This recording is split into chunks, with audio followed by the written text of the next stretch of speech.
good Friday afternoon, everyone. It is the Sports Note for August the 18th. And we had a story come out earlier this week that's getting a little bit more traction, and more things are coming out about it with every passing hour, it seems, anymore. If we all can remember the story of former NFL offensive lineman Michael Oher, whose life was, I don't want to say sensationalized, but brought to focus in the 2009 blockbuster film, The Blind Side. And I'll talk about the film here quite a bit in just a moment. But Oher was from a very kind of damaged family life, was taken in by a very well-off Tennessee family, was adopted, and then turned into a highly touted high school prospect. Was a star at the University of Mississippi. Was taken in the first round by the Baltimore Ravens in the NFL draft upon graduation. Played a number of years in the NFL. Won a Super Bowl. Played in another one. And the film grossed over $300 million. Or so we thought, because while the film did perform excellently, earning Sandra Bullock a SAG Award, a Golden Globe, and an Academy Award, the stories coming out from ESPN, and there's been talk from both parties involved, both the Tuohy family, Sean and Leanne, and also Michael Oher himself.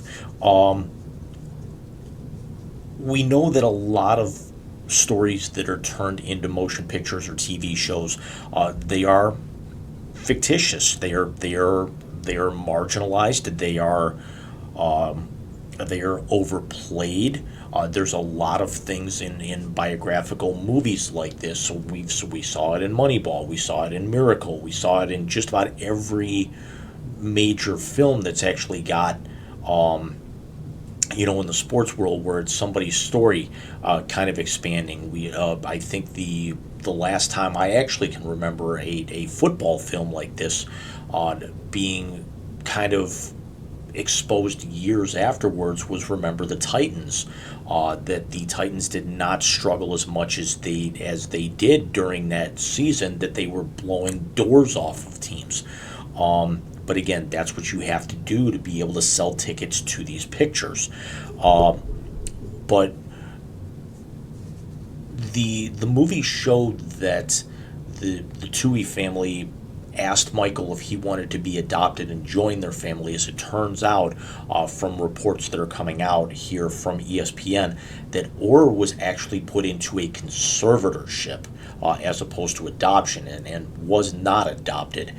And now the idea that, even though Oher's career ended several years ago, and he's already written a book, and the movie continues to get lots of airplay, both during and outside of the normal football range.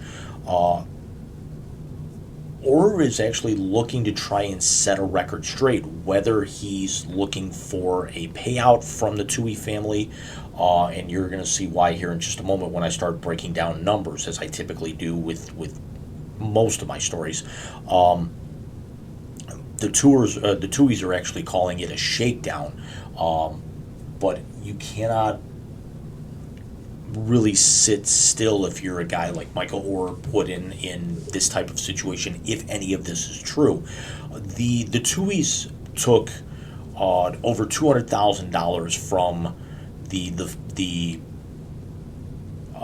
production studio to be able to tell their story, and then they also took a cut of the profits, where it was a 2.5% of the net profits of the film. So with the film grossing $309.2 million at the box office back in 2009, 2010, this equated to $7.73 million. And again, this was 14 years ago now.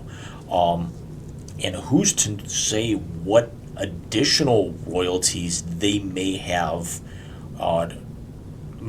accrued as with the home theater purchases, like people who purchase their videos through, say, Amazon Prime or Google Play, like I do. I don't even own a DVD. All of my stuff is electronic, which means if the power ever goes out, I'm screwed.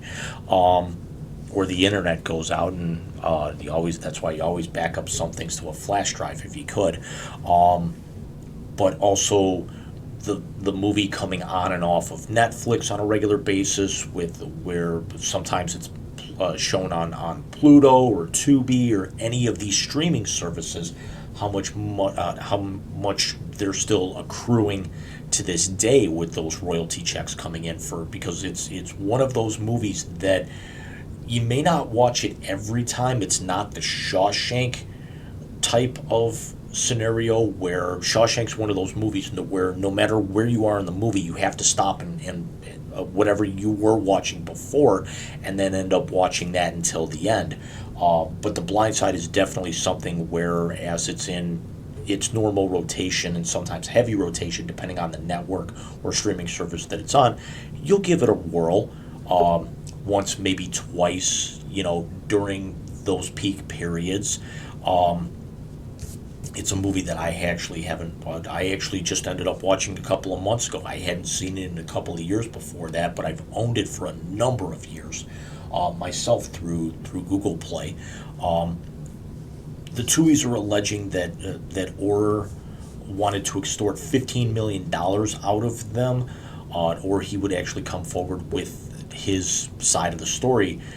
Or at this particular point, he was probably going to come out with this side of the story either way, because according to documents that were found through ESPN, he is still under this conservatorship. Michael Oher is 37 years old. Michael Oher's last NFL game was losing Super Bowl 50.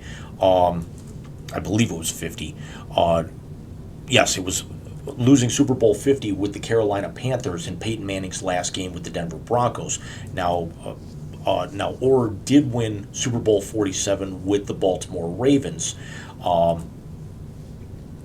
So he's got his ring. Sure enough, that actually did not come into play a number of years after the film, as we all remember, because everyone's seen the film, that the final moments of the film, after the Tuohys drop Oher off at the University of Mississippi, for his freshman semester, that the actual footage was used of Oher being drafted by the Ravens, coming up on stage, hugging Roger Goodell, getting the jersey, posing with his family, and immortalized at that point. In the final shot before the credits begin to run. And Oher was he was all freshman. He was national all freshman team. In 2015, he was second team all SEC. He was first team all SEC in his sophomore and junior seasons, and he was a unanimous All-American in his senior season before being drafted by the Ravens. And this was also where Mississippi started to develop a reputation of kicking out really good offensive linemen that were going to translate to the next level. Some schools are known for this. So USC was known as quarterback U for a number of years. Ohio State always turned out really good linebackers and running backs. Penn State always turned out really good linebackers and offensive linemen. Iowa is still known for having great offensive linemen. Oklahoma was quarterbacks for a while, even though they may not have translated it as well to the pro game. But Oklahoma cranked out a lot of highly touted quarterbacks for a while there. But you actually had Oher, and then a few years thereafter you had the Laramie Tunsil issue, where and then we all know Laramie Tunsil's problems over the years.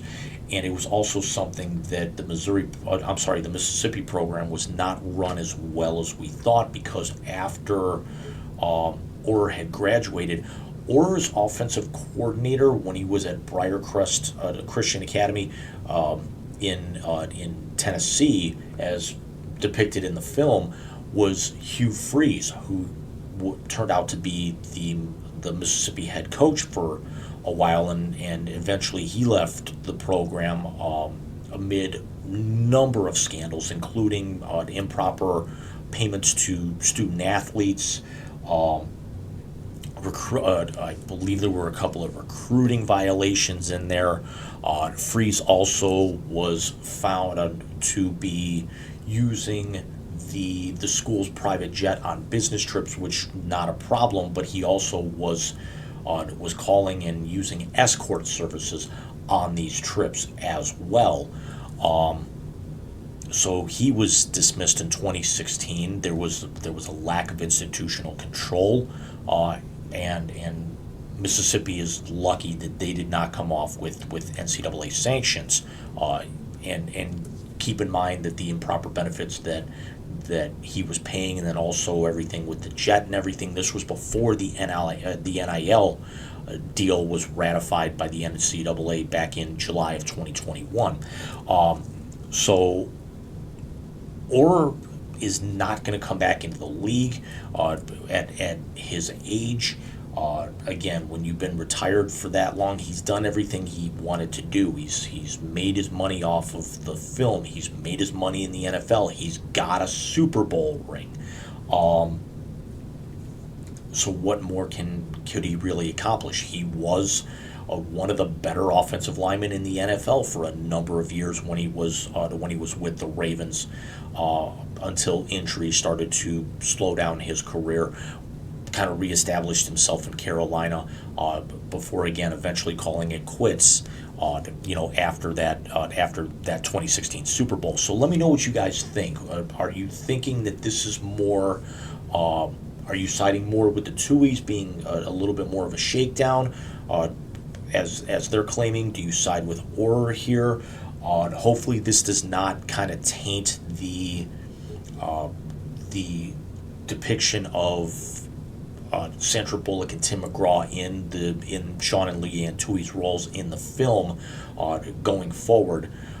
But we will actually be with you guys, with the Wise Guys, tomorrow. I'm going to have another very special edition of the Sports Note, probably later tonight, maybe posted early tomorrow morning, of somebody who was very close to my heart, not on a personal level, but on a professional level. Somebody who I'd always wanted to meet, never got the chance to, but kind of idolized for a number of years. Who I just found out had passed away they had passed away last night. I got the news earlier today, but I will talk about that here a little bit later on, again tonight or early tomorrow, and I will see you guys very, very soon. Take care.